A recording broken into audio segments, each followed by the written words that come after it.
Hello, everyone. My guest today is Omar Perchik. He is the founder and CEO of a company called AnyDo. That's any.do. All right, Omar, are you ready to take us to the top?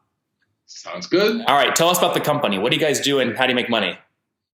So AnyDo is the world's most popular task management app with over 20 million users with a current business model of subscription where people can pay us for features within the product.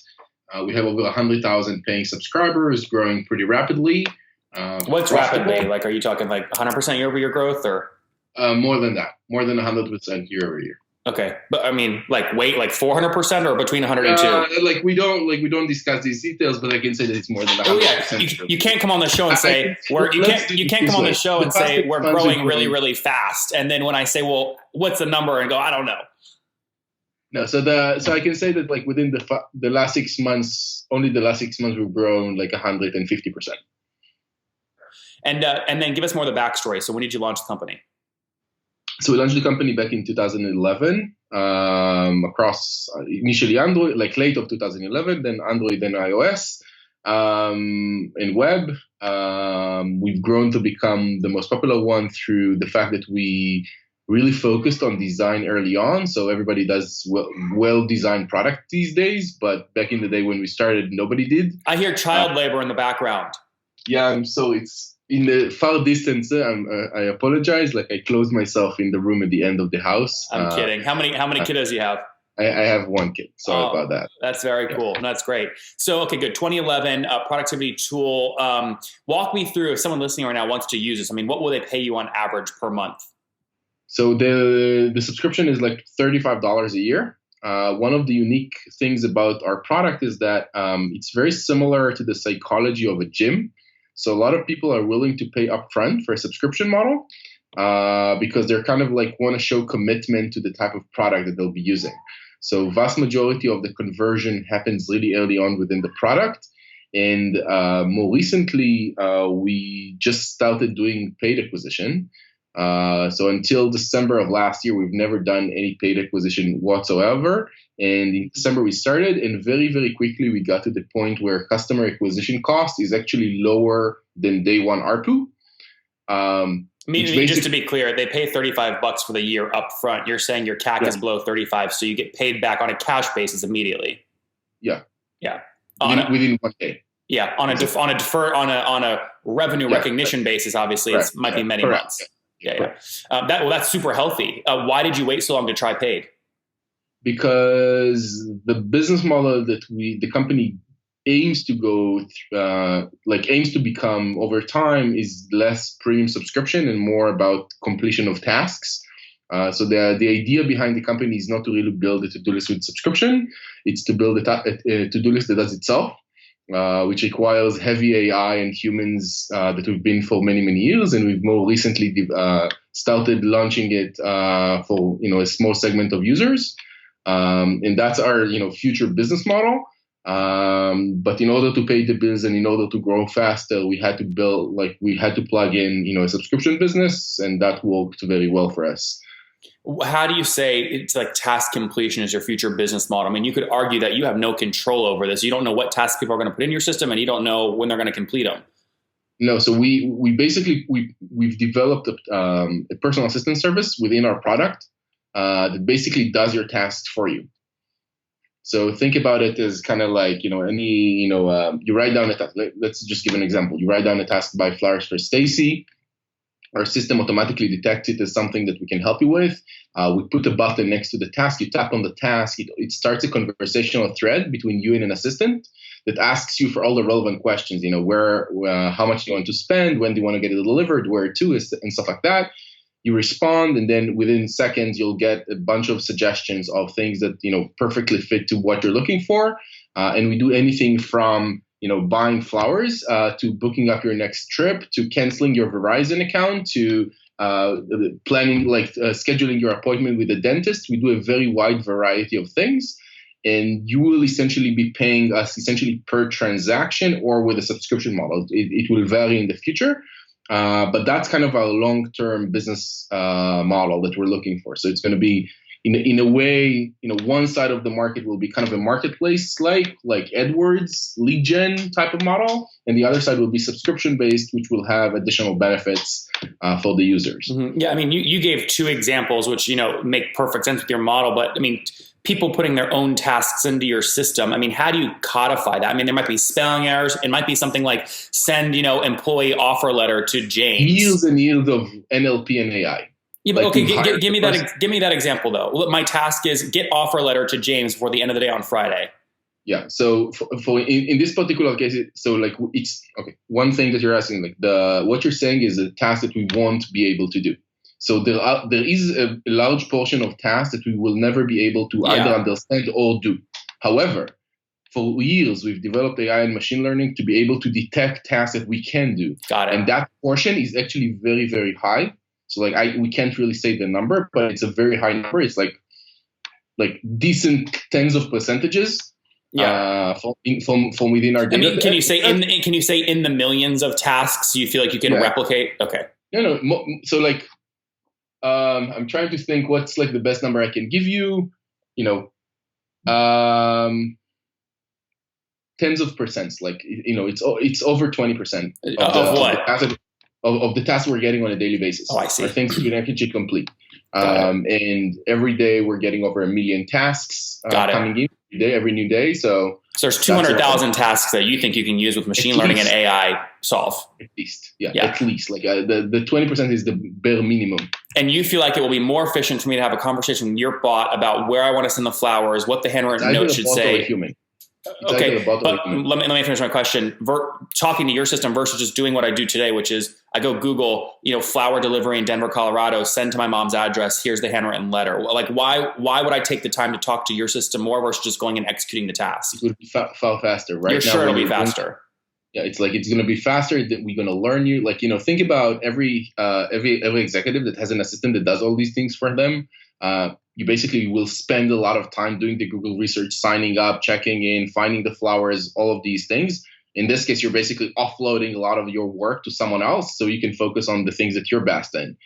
So you'll have more time to do podcasts, right? Or whatever it is. So in our case, it's just the ability to offload things that you're not necessarily the best at and you don't want to spend time on.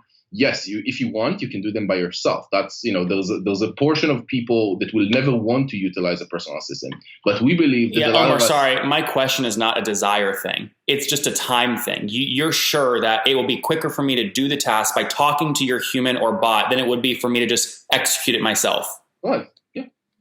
So, obviously there will be tasks that it won't be cost effective, but there are tasks that it will be cost effective. And, those will be the tasks that we focus on. So It's not even necessarily a question of time, right? So let me give an example. If you write down a task that you want to cancel a Verizon account or something, or disconnect from Comcast, it involves so much pain for you and so much mental headache that you would just okay, I'll even pay $200 to get it off my plate. And let someone else take care of it for me. There are a lot of things in our daily lives that are just hectic that we do over and over again. We don't enjoy doing. But we need to do. And our claim is no, you don't have to do that. Someone else can do that on your behalf, and we can actually surface these type of services for everyday people within a simple app they're already using to manage their everyday life. Yeah. This is Fiverr started by getting a marketplace of people that could do tasks. You're doing this basically marketplace, but from the other side, you're getting the whole task list and then kind of aggregating, and you'll solve it on the back end how to get them done. Right. Yeah, that's great. It's in a way, yeah. Yeah, no, it makes a lot of sense. Okay, so let me just summarize here. Launched in 2011, 12-month payback, just turned on kind of paid acquisition, growing 150% over the past 6 months alone. You've passed 100,000 paying customers, right? That's what you said at the beginning? Right. Okay, I mean, which if they're paying $35 a pop, you guys are north of $3.5 million in ARR. Okay, and is that your only revenue model? There's no marketplace, there's no transaction fee now? No, not yet. No. Okay, when does that launch? It's already launched, but we're still in alpha mode. So there's about 1,000 users in the US that are currently getting A/B tested, and we are working on kind of what we define as KPIs that are the answer for yes, we have product market fit. Right now, we don't feel like we have a strong enough product market fit, so we're iterating. Okay, got it. And again, from a growth perspective, 3.5 million today, which means you're at, call it 1.75 6 months ago, and that's That's accurate, right? In terms of 150% growth. Yeah, something like that. Okay, churn, super tricky in this kind of space. At least other task management tools I've talked to. Tell me about your churn. So churn on what? On paid customers or on on users using the app? What type of churn? Well, this is more for me about you. What do you care more about? I care about both, but okay, give me both. So churn for paying customers year over year, because we're mostly it's mostly yearly users, so it's 40%,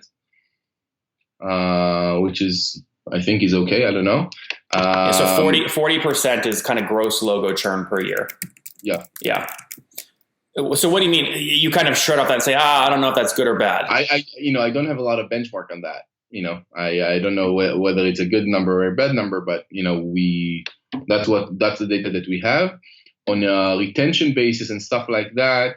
I can share a lot about user retention, compared to other our actual numbers, but I can say that from benchmark tests that we've had, both from third parties like SimilarWeb or even Google gave us some data, we have about 5 to 10x the retention of our competitors, like day 7, day 30, day 1. No, day 1 no, but day 30 we have about 6 to 7x more users in terms of retention. Yeah, well, so how do you measure retention? Do you consider if someone logs in on day 5, do you consider them active? Adding a task, completing a task, one of these two things. Okay, so it's not just a login. No. Okay. No. Got it. And so if a cohort signs up today, 6 months from now, how many of them will create at least one task in that month? This is something that we are not sharing. Okay. Got it. And is that something you're not sharing because you feel like you're really good at it, or you're not sharing because you're embarrassed and you still need to improve it? No, I think in the market that we're in, we are the first. Okay, got it. You feel like you're above average. Again, think about it as a gym, right? A lot of people sign up to a gym, but a lot of them churn because it's hard for them. But if you had the world's best gym where people come all the time and they're very much fit, would you just share your numbers? I'm not sure. Yeah, not necessarily. I mean, look, the churn number is really high. I mean, 40% churn annually for a SaaS company is super, super high churn in my opinion. But you're also not really selling B2B. It's really B2C SaaS, right? Right. Yeah. So maybe it's actually, I don't know B2B, B2C a lot. Maybe that's actually better than average for B2C. I don't know. Tell me more about your team. So how many of you guys are there and where are you guys based? We're 20 people. We're split between Tel Aviv and San Francisco. Vast majority of the team is in Tel Aviv. Mostly developers like iOS, Android, web, and stuff like that. Are you ex-Israeli defense? Yeah, like everybody. Are you? Oh, you really are. I was joking. You actually in Israel, you have to serve the army. So everybody's Israeli defense. That's funny. Okay, good. And then talk to me about funding. Have you bootstrapped or raised capital? No, we raised capital. Our biggest investor is 8VC. If you know Joe Lonsdale. Yeah. How much total have you raised? So publicly it's 6.5, but it's actually more than that. But we haven't shared the data yet. Is that because you just raised, or you raised in the past? You no, don't want to share because it doesn't matter. Why doesn't it matter? Because why would it matter? Well, I'm just trying to figure out. You've already shared 6.5. Why would you not share the full? Either you share none of it or you share all of it. I'm curious why you wouldn't share some of it.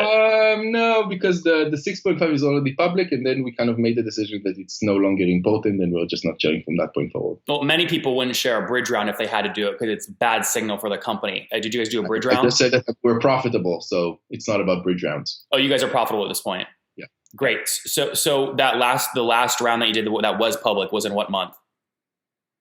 The last one, I don't know. I don't even remember. What is the last thing that is public? We're just not talking about funding. It doesn't matter that much. We're profitable. We're going quickly. We are focused on what we're going after, which is the assistant model. We got to CAC to be lower than day one ARPU. That's the state of the business. The rest is gravy. Yeah, well, I mean, just to be clear though, depending on cash you're working with, you could choose to be more aggressive with acquisition or less aggressive. And there's all kinds of you could choose to go buy up and do a roll-up strategy if you have a lot of cash on the balance sheet. I mean, I want to try and understand your strategy, right? So my strategy is to really focus on getting to product market fit with the assistant and not spending money that I don't need to spend, because that's the 1000x multiplier on where I'm at. So I can hire a bunch more engineers and I can spend far more money on paid acquisition, but I want to focus it on something that we see a huge upside in, which is the assistant model. And so until we prove that, there is no point in just wasting investors' money for something that might not work. Okay. You keep contradicting yourself, though. So you are spending money on CAC, though. But you just said you don't care about that. CAC in a way that I'm profitable within a day. So if I spend $100 today, I make $120 tomorrow, as an example. I'm profitable in doing that. If I'll end up spending, let's say 10x that, I might not get like 10x 0.2 a day later. That's why I'm asking, right? So you feel like you can't. I'm making that balance. I'm making that balance based on the business decisions that we have, which is we prefer not to spend far more money so we can actually focus on the assistant model. Yeah, but Omer, is that a preference or is that because you can't spend more money at that efficiency level? It's totally a preference. As I said, we're profitable. So if we're profitable and we're in this case, it means that we made the decision. We can spend more money. Every profitable company can spend more money, right? That's kind of like by definition. Yeah, Omer, my question is really simple. I'm asking if you feel like you can hold that CAC and that payback at that level, why would you not spend $1 billion in that channel? That's the question. Because no $1 billion could be spent in a way that is still the higher the spend you have, the lower the ROI becomes, because you're ending up spending to less and less relevant audiences. That's how the market works. That's exactly my question. It's a theoretical question that doesn't have connection to the real world. That's what I'm saying. No, Omer, it has a very real connection to the real world because there's diminishing returns in any channel. And what I'm trying to understand is if you feel like you've actually already maxed out the channel at that ratio. Maxing out. Okay, and if you feel like you haven't maxed out the channel, you'd spend more in it. So I'm trying to figure out why you have It's a question of what do we think is the most important piece of the business. I can grow faster, but growing faster is not my biggest objective. My biggest objective and where I want to focus vast majority of my resources is to focus on getting the product market fit for the assistant. Everything else is not as interesting. So I do spend some resources on that, but not vast majority of resources because that's just not as interesting. Because that model over time, subscription-based model for a to-do list is a relatively capped market. It's not going to be a multi-billion-dollar market. Assistant has the potential of being that. And so that's where I'm spending vast majority of my money. You just said you don't care about growing fast, right? But you've just articulated. I don't want to grow something that is not interesting enough. Yeah, I get it. So the smart assistant stuff you think is a much larger market. You're okay, a little bit slower growth while you focus on what you think is a much larger opportunity. Correct. Perfect sense. All right, great. Let's wrap up here with the famous 5. Number 1, what's your favorite business book? My favorite business book, probably Principles by Ray Dalio. Yeah, that just came out. Did you finish reading it or you're still reading it? Yeah. I finished reading it. Amazing. Very good. Number 2, is there a CEO you're following or studying right now? I don't know, like Bezos, I guess. Don't make it up if you're not actually. I'm not very, like Bezos is pretty amazing at this point. Obviously, I'm very fortunate to work with Joe Lonsdale, who's a phenomenal founder and CEO. And he's done a lot of things. And I'm very privileged to the fact that I can actually get to learn from him. And I'm also very fortunate to have worked with some other amazing people during any do. So I follow what they say as well. Far more ill kind of scenario. And number 3, besides your own, what's your favorite online tool for growing the business? That's a great question. Probably Intercom recently became a very favorable tool. Got it. And by the way, do they have a product that allows you to kind of leverage their chat features inside of your mobile apps? Yes. Oh, great. Okay, good. Number 4. We're not really using it, but yes. Yeah. Okay. Number 4, how many hours of sleep do you get every night? 7. That's pretty good because you got a little one. So married, 1 kiddo. And how old are you? I'm 33. 33. Last question. What do you wish your 20-year-old self knew? What would I say? Most probably I'd say that, from in a hiring perspective, when you're building a team, that N+1 has to be equal or larger than N. Say that in English. Yeah. So N means that every new person that you bring in needs to be better, equal or better than anyone else on the team. Yeah, guys, there you have from Omar. Make sure you're hiring someone equal or better than everyone else on the team. That's how you get smarter, better, and create a higher density of sharp people. Launched the company AnyDo in 2011. Now it's 100,000 customers paying $35 per year, so $3.5 million in AR. That's up 150% over the last 6 months alone. They've raised more than $6 million, but $6 million publicly. They've raised churn is about 40% gross logo churn annually. $35 CAC, so less than a 12-month payback period. But really, he's focused on getting into a new space, which is getting the smart assistant working effectively, where they can essentially auto-complete tasks for you based off volumes they're seeing and trends they're seeing, and the more than 1 million tasks that go through their system every single day. They're building this with a team of 20 people between Tel Aviv and San Francisco. Omar, thank you for taking us to the top. Thank you so much.